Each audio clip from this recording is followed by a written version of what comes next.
Action! Good morning, ladies and gentlemen.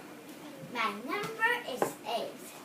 I am going to tell you a story about a lion and a mouse. One day, a little mouse was running along when it happened to run across the paws of a big sleeping lion. This woke the lion, and the lion did not like to be waked up before he was ready. The lion was very angry at being disturbed. He grabbed the mouse in his big paw.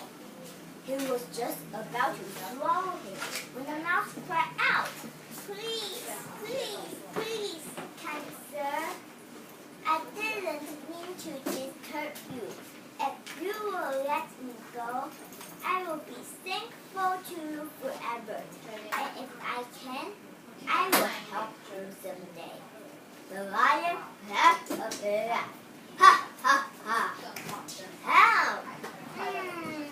He thought. To such a little creature as a mouse, I will help so great creature as a lion. All the same, the lion decided to let the mouse go. Not long after, the mouse was running along when he heard a great roaring nearby. He went to closer to see what the trouble was.